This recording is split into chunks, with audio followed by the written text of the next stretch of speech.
Shalom, shalom, boa tarde. Hoje nós estamos no dia 28 de janeiro do ano de 2022. É o calendário gregoriano. O nosso calendário judaico nos diz que nós estamos hoje no dia 26 do mês de Shevat do ano 5782. Estamos a 144 dias do nosso ano judaico e os dias estão correndo, estão acelerados, e nós precisamos aí, de uma certa forma, estarmos aí acelerados também. Em que sentido? Em estudo da Torá, em Teshuvá, em preces diárias, em cumprir os mandamentos de Hashem, as 7 leis universais, e estarmos aí com a nossa Tzedaká cada vez mais em dia, né? Porque os dias estão correndo, não podemos perder tempo, precisamos aí somar, né, os nossos méritos diante de Hashem, ok? Então, hoje nós estamos com 144 dias do calendário judaico, 5782, e nós estamos também no 6º dia da semana. Hoje é o 6º dia do Shabat.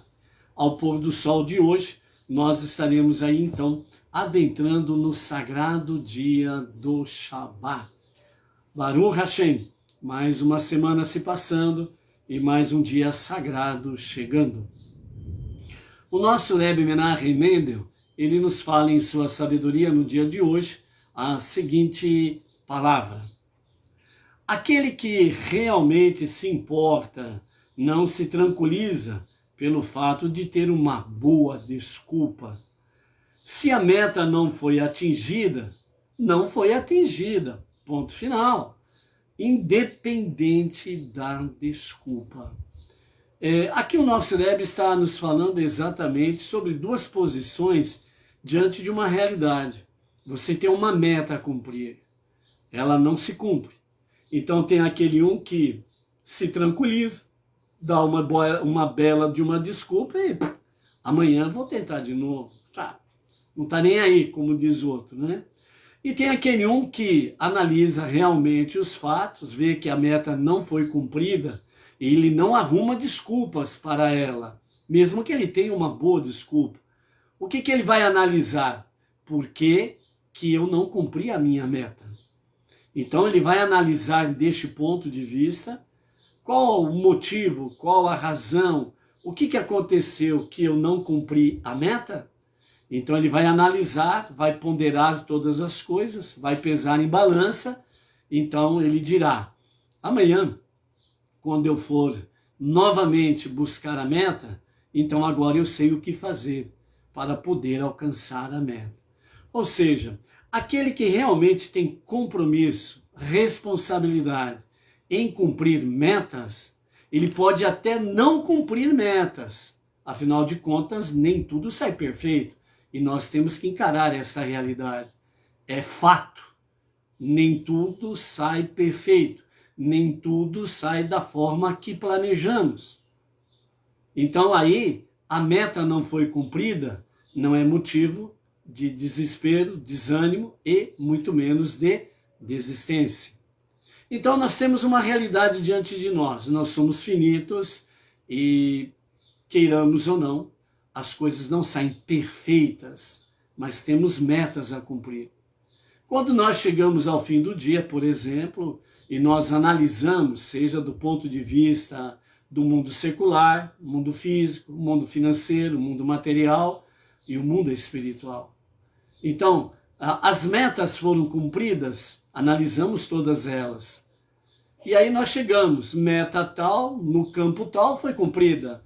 Meta tal, no campo X, não foi cumprida. Por que não foi cumprida? Aí você analisa, etc. e tal. Você pode ter uma ótima desculpa, mas você não vai se acomodar a isso. Você vai analisar o porquê que você não cumpriu a meta daquele campo, naquela matéria, seja ela espiritual, física, profissional, financeira, material, escolar, seja qual for o campo. Você vai analisar quem tem compromisso, quem tem responsabilidade, ele não se exime da falha. A meta não foi cumprida porque alguma falha aconteceu. Então ele vai analisar isso. Ah, mas não foi culpa minha. Ele pode ter uma excelente desculpa, mas ele não fica limitado a isso. Ele fala, não, eu que não cumpri a meta. Ah, mas foi por causa do fulano, do beltrano, do ciclano. Negativo. É eu que não cumpri a meta. Então eu vou analisar, eu vou realmente ver todas as questões e amanhã eu já sei o que eu tenho que fazer para poder cumprir a meta. Então amanhã eu vou cumprir a meta naquele campo. Então por isso o nosso Rebbe Menachem Mendel, o líder da nossa geração, ele fala nesse sentido, né? Que nós precisamos manter o foco e alcançar a meta. Pode ser que você não alcance hoje, mas isso não é desculpa para você cruzar os braços e simplesmente falar, beleza, mais um dia passou, tranquilo, não cumprir a meta, não tem problema, não vai cair um raio na minha cabeça, o mundo não vai desabar, e beleza, amanhã a gente vê o que faz. Né? Então aquele é o estilo da pessoa descompromissada, né? Aquele que tem compromisso e responsabilidade, não é que vai cair um raio na sua cabeça, o mundo vai desabar na sua cabeça. Ele vai analisar com seriedade as questões, vai tomar posições e decisões corretas para que no dia seguinte ele possa realmente lutar com as boas armas de forma legal, lícita e alcançar as metas. E dessa forma ele vai ficar tranquilo, né? Na presença do soberano das nossas vidas, ok? Baruch Hashem por isso. Então vamos em frente aí, que realmente o sexto dia é preparação para o Shabat. Então vamos lá, né? Ver aí algumas coisas dentro desse campo aí, ok? Então, a partir aqui de São Paulo, horário de Brasília, né? O horário do acendimento das luzes, o acendimento das velas, né? De acordo com a nossa posição geográfica aqui, São Paulo, às 18 horas e 36 minutos, horário de Brasília, nós estaremos aí, né? As nossas mulheres estarão aí acendendo as luzes, as duas luzes de Shabbat, ok? E dependendo da sua região, né? Aí precisa ver o horário de forma correta, horário em torno de 40 minutos, 1 hora antes do pôr do sol, mais ou menos, né? E você já pode acender as suas luzes de Shabbat. Aí às vezes você fala assim, pô, mas eu não sei exatamente qual horário, aqui é meio complicado a minha região, etc, etc, etc. Dá uma olhada para o céu, né? Dá uma olhada para o céu, a hora que você percebe aí que realmente o sol vai se pondo, né? Então, um pouquinho antes dele se pôr, você vai lá, né? Junto com a sua esposa lá, acende as luzes de Shabbat, beleza, fica tranquilo, aí deu certo, né?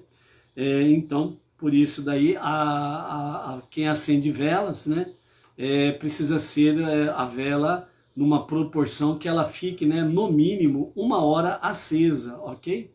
Né? No mínimo 1 hora acesa, que dá tempo de o sol se pôr e entrar, né, a parte noturna com a chama acesa, né? Então é a passagem do sexto dia para o sétimo dia, é a passagem dos 6 dias comuns para o dia sagrado do Shabat, ok? Baruch Hashem por isso daí. Então vamos lá. Hoje nós estamos aí então no sexto dia, então é a nossa sexta leitura, né? Que vamos fazer daqui a pouco no capítulo 23 de Êxodo, né? Então, quem está conosco aí? Então, estamos aí com a Malu, lá do distrito de São Sebastião, Brasília, a Inês Martins, aqui de Pirajuí, a Marli Estael, lá de Vitória, Espírito Santo, a Aislan dos Santos, né, a esposa do Cristiano Salviano, né, mais a filhinha Valéria, estão aí em Belém do Pará, Baruch Hashem. Quem mais está por aí? A Edna está abanando a mão para mim aqui, ó, eu estou aqui. Então, a Edna Marmol, minha querida Edna, também está presente, né? Baruch Hashem. O Luiz Ribeiro, né, de Itaquera Grande, São Paulo, né? Baruch Hashem aí, pela presença aí nesse sexto dia da semana para a nossa sexta leitura, né? Também queremos aí mandar um shalom e um Shabbat shalom, né, para o Adenilson Bueno de Camargo, da cidade de Botucatu, aqui é a nossa região de Bauru, o Edson Batista Filho de Paranavaí, Paraná, o Felipe Isneit, ou acho que é assim que pronuncia o nome dele, mas não tem a cidade dele. A Fernanda Rodrigues, também não tem o nome da cidade dela. O Roberto Andrade, de Paraguaçu Paulista, aqui no interior de São Paulo. A Miriam Barros, né, de Brasília. A Lídia Moreschi, ou Moreschi, né, Alves de Oliveira, de Vitória também, Espírito Santo, né, Baruch Hashem, por essas vidas aí, a cada um, e família, né, desde já o nosso Shabbat Shalom, né, a todas as comunidades Benei Noach, a você que está aí nos quadrantes do nosso planeta, um maravilhoso Shabbat Shalom. A nossa sexta leitura de hoje, que está no capítulo 23 de Êxodo, a partir do verso 20 até o verso 25, são as instruções que Deus está dando a Moshe, e através dele para o povo israelita, sobre a conquista da terra prometida, né, a terra de Israel. Então, com os comentários de Irash, né, nos fala assim: no momento estás livres de pecado e, portanto, minha presença pode permanecer contigo e acompanhar-te aonde fores. Porém, se no futuro pecares, minha presença não poderá residir abertamente contigo. Quando isso acontecer, eu enviarei o anjo Metatron diante de ti para proteger-te, né? Segundo aqui os nossos sábios, né, Irash comenta sobre essa questão do anjo Metatron, dizendo da seguinte forma, né? Não se costuma pronunciar nomes de anjos que não são usados como nomes de pessoas, que não são usados como nomes de pessoas. Portanto, quando se lê esse nome em voz alta, costuma-se abreviá-la, né, dizendo Metat, né? Então, para fins de conhecimento, na leitura, né, de comentários de Irash, nós temos aí, de fato, né, eu enviarei o anjo diante de ti. Você lê isso daí na Torá escrita, né? Na Torá escrita está dessa forma, né? E enviarei o anjo diante de ti para proteger-te no caminho e para levar-te ao lugar que designei. No Rumash, né? Rumash, com os comentários de Irash, então vem, eu enviarei o anjo Metat, né? Abreviando, né? Só para mais uma vez a questão de conhecimento, mas os próprios sábios falam que não é para falar o nome completo. Então, o anjo Metatron, né? Então, eu enviarei o anjo Metat diante de ti para proteger-te no caminho, para levar-te ao lugar, a terra de Israel, que designei para que o ocupes e povoes, a fim de cumprir sua missão de aumentar a consciência divina do mundo e particularmente ao lugar central e especial que há muito tempo preparei para nele me revelar, posicionando o templo celestial diretamente acima do local onde construirá o templo terreno. Isso significa que a terra de Israel, em geral, e o local do futuro templo, em particular, são os pontos mais receptivos à consciência espiritual dos mundos superiores. Então, primeira questão aqui, sobre o anjo Metat. Então, recordando, os nossos mestres, os nossos sábios, entre eles Rashi, diz, não se costuma pronunciar nomes de anjos que não são usados como nomes de pessoas. Por isso normalmente se fala o anjo Gabriel, o anjo Miguel, etc. e tal, porque tem nomes de pessoas também. Quando o nome de um anjo ele não tem um nome específico entre os humanos, que é o caso do anjo aqui Metatron, né? Então, este anjo, o nome dele é para ser usado apenas como Metat, e não usa-se o nome por completo, ok?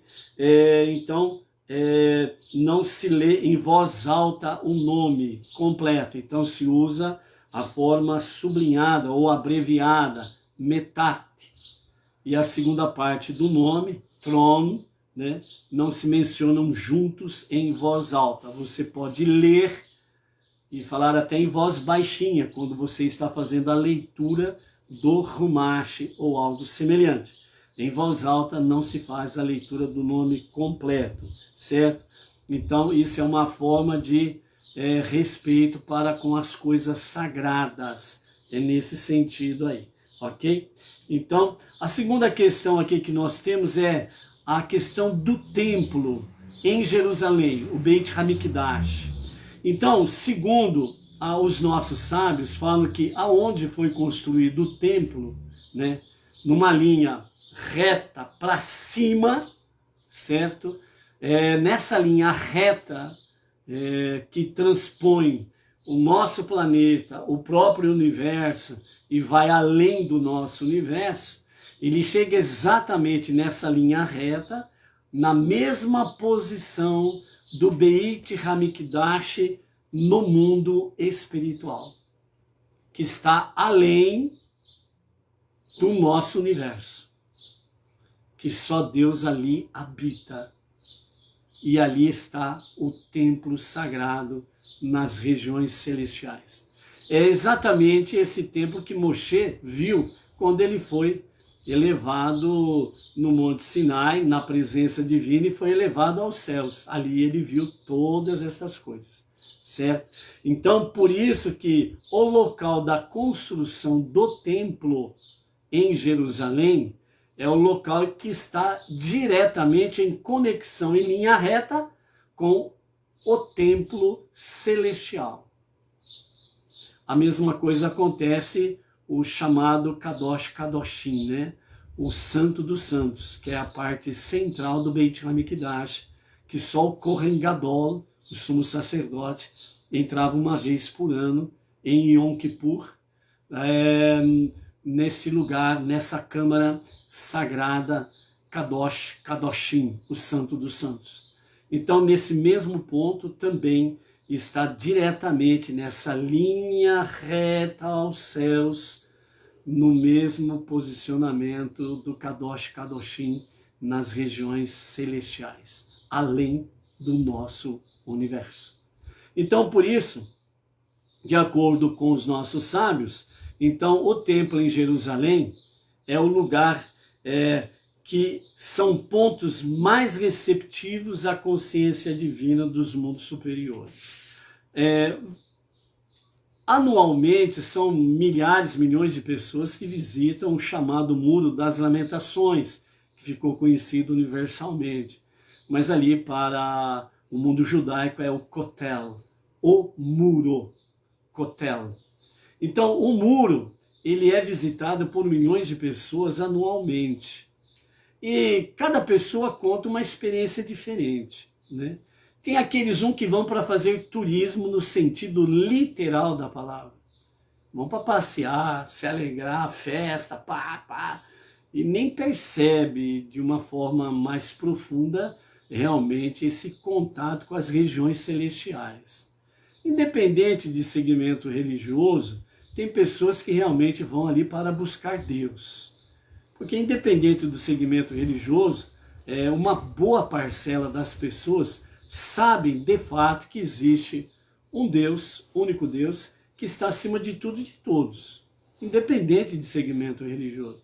Quando estas pessoas elas vão realmente numa busca para com Deus, independe do seu segmento religioso. elas de fato percebem, notam e experimentam uma presença divina, realmente alguma coisa fantástica. E realmente compartilha com os seus da caravana, né? E também quando retornam aos seus países de origem, elas também acabam, né, testemunhando realmente de algo sobrenatural que ali experimentou, né? Então isso daí é uma realidade. Por quê? Porque este ponto é realmente um ponto em que a presença divina ela é muito real. E quem busca Deus realmente tem um encontro com Deus. E isso é muito bom. Ok? Então, continuando aí o verso 21. Enviar-te-ei esse anjo porque teu nível espiritual terá caído, mas apesar disso, sê cuidadoso em sua presença, ouve sua voz e não te rebeles contra ele, pois não tolerará vossa iniquidade. Sendo um anjo, ele não compreende a desobediência à minha vontade, e ainda que pudesse entender, não está autorizado a perdoar-te, de modo que te punirá diretamente. Independente disso, porém, deves ouvir a sua voz, porque meu nome está com ele. Tudo que ele faz é em meu nome. Indicação disso é o fato de o valor numérico do seu nome, realmente metá, tracinho, tron, né, tem um valor numérico de 314, ser igual ao meu nome, né? Na linguagem cabalista, né? Meu nome é falado na linguagem cabalística de Shakai, né? Então, dentro dessa linguagem, o meu nome, diz o Eterno, com os comentários de Irache, também tem o mesmo valor, 314. Então, isso significa que este anjo, né, leva o nome de Hashem, na linguagem cabalista, Shakai, certo? E é nome sagrado. Então esse anjo, ele tem o nome de Deus consigo, significando que é a presença divina que está ali. Então por isso, né, cuidadosamente ouve a sua voz e não sejas rebelde, né? Então ali Deus orientando Moshe, que posteriormente ele orienta o povo sobre todas estas questões, ok?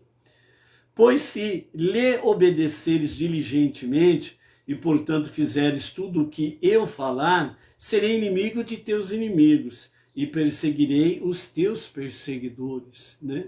Então para nós entendermos esta realidade sobre o meu nome estar no anjo, e ao mesmo tempo, na sequência, o Eterno já fala volta a falar na primeira pessoa, né? Eu, né? O meu nome, eu estarei ali, né? Com o anjo. Então, o anjo, ele é o representante de Deus, é o embaixador, o emissário, está levando o nome de Deus, é como se próprio Deus estivesse presente ali. Então, os nossos mestres, eles falam assim, para se ter uma ideia mais ou menos disso, por exemplo, a criança, o adolescente, o coleguinha chega para ele e fala assim, vamos até a casa do fulano de tal, né, o nosso outro colega. Então aquele jovem, né, aquele adolescente, ele fala assim, não posso ir porque o meu pai não autorizou, né? Aí o outro diz assim, mas o teu pai não está vendo, mas o meu pai falou. Então, quando ele diz isso para o seu coleguinha, meu pai falou, é como se o pai estivesse diante dele naquele exato momento. Então, por ele citar esta questão, é como se o pai estivesse presente. Então, dentro desse mesmo nível, é para nós entendermos que quando o Eterno disse para Moshe, e Moshe disse a Yehoshua, depois disse Arão, disse depois a Yehoshua, Josué, aos 70 anciãos, né? Naquela sequência que nós conhecemos, né? Deus, Moshe, Arão, seus 2 filhos, Yehoshua, os 70 anciãos e o povo, né? Então, dentro dessa sequência aí, né? Todos esses momentos sendo ensinado um para o outro, ao mesmo tempo era Deus estando presente em cada momento do ensinamento. Então, todos captaram esta mensagem de Deus a Moshe, e quando Moshe vai compartilhando, todos sentem a mesma presença divina nesse ensinamento e posteriormente sabem que o anjo está ali com eles e que esse anjo tem o nome de Deus, é como se o próprio Deus estivesse presente. Então é para se compreender a magnitude da questão espiritual do ensinamento que Deus deu a Moshe e na sequência a todos e a todo o povo. Então, verso 23, né, o verso 22, voltando a falar dele, né, então o Eterno diz, para que sejais obedientes de forma diligente, né, e se forem realmente obedientes a tudo quanto for dito, então eu serei inimigo dos teus inimigos e perseguirei os teus perseguidores.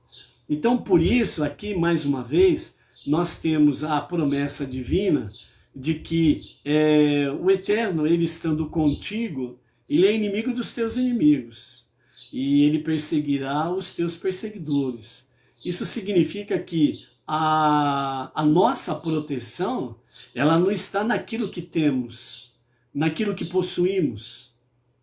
A nossa proteção não está na palavra do rei, não está na palavra do governante, não está na palavra de ninguém, ser humano, e nem nas promessas dos seres humanos. A nossa proteção, a nossa salvação, ela está em Deus. Simples assim. Então, por isso, nós não podemos deixar de olhar para cima, como diz o Salmo 121. Nós não podemos deixar de olhar para cima, de onde vem o verdadeiro socorro, a verdadeira proteção e a verdadeira salvação. Ok? Então, verso 23, meu anjo irá diante de ti e te levará para a terra dos amoritas, hititas, perizitas, canaanitas, rivitas e jebuseus, e eu os aniquilarei. Os girgashitas, por sua vez, fugirão por iniciativa própria, e então não terei de aniquilá-los. Não te prostrarás a seus deuses, nem os servirás, nem seguirás suas práticas. Antes, destruirás os seus ídolos e demolirás os pilares que ergueram para adorar como ídolos. E servireis a mim, Deus, vosso Deus, e como recompensa por vos servires, por não servires ídolos, abençoarei teu pão e tua água, e também tirarei a doença de teu meio. Aqui nós encerramos a nossa leitura. Nesse finalzinho aqui, nós temos uma palavra que diz, abençoarei teu pão e tua água. E uma segunda palavra que diz assim, e tirarei a doença de teu meio. Nós temos aqui uma bênção e uma promessa. Ah, mas não é a mesma coisa? Não. Bênção e promessa, elas têm diferença. Então vejam bem, a bênção, abençoarei teu pão e tua água. Então a bênção, ela pode não se materializar, dependendo das circunstâncias. Assim como também, por várias razões, né, os canais de bênçãos podem estar bloqueados. Então a bênção, ela pode ser alterada, dependendo das circunstâncias. Abençoarei o teu pão e a tua água.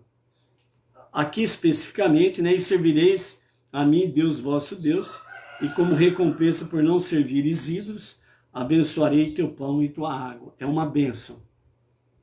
Ela está sujeita às circunstâncias.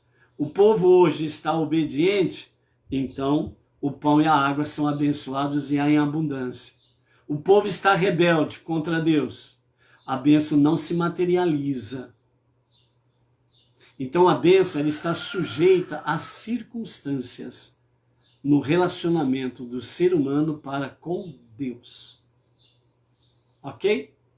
A segunda palavra, tirarei a doença de teu meio. Aqui nós temos a promessa. A promessa, ela tem por diferença realmente a questão que se concretizará no sentido literal e físico. Então a promessa, ela se concretizará, independente de qualquer questão. Então Deus tem uma promessa para a tua vida, ela vai se concretizar.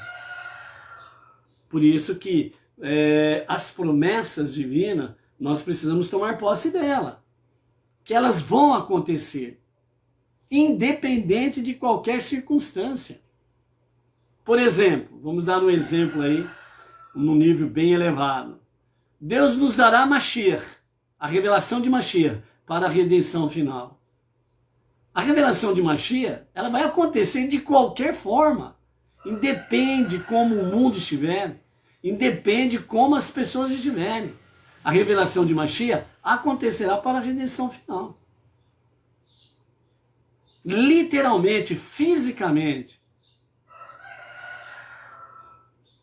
O Olam Rabá, o mundo vindouro, a vida eterna, ela acontecerá, porque Mashiach e Olam Rabá são promessas de Deus. Elas acontecerão independente de qualquer circunstância. É inviolável. É inviolável. Quando nós temos a promessa pelas Escrituras, em que fala sobre a questão do terceiro e definitivo templo em Jerusalém, é uma promessa que se concretizará, tanto no campo literal como no campo físico. O templo, nos dias de Mashiach, será uma realidade. Ele será construído numa dimensão muito maior do que os 2 primeiros templos. O templo em Jerusalém, ele terá uma dimensão espiritual muito mais sublime do que os 2 anteriores templos juntos. Se concretizará essa promessa divina, independente de qualquer circunstância ou questão. Então, promessa, bênção e promessa tem esse diferencial. E nós precisamos estar conectados nisso. Ah, eu quero uma bênção tal. E às vezes, até a bênção que você está pedindo não faz parte das bênçãos, até faz parte das promessas. E às vezes você está pedindo bênção, que é uma promessa, então ela não se realiza na tua vida, você não percebe acontecer na tua vida. Por quê? Porque você está pedindo errado. Você está pedindo de forma inadequada. E nós precisamos ser transparentes para Deus, claros para Deus.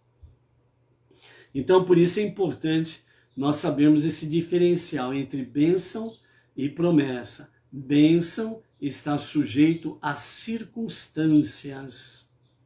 A bênção, ela depende de várias razões e às vezes os canais estão fechados, que significa o quê? A barreira que a pessoa cria entre ela e Deus através do pecado.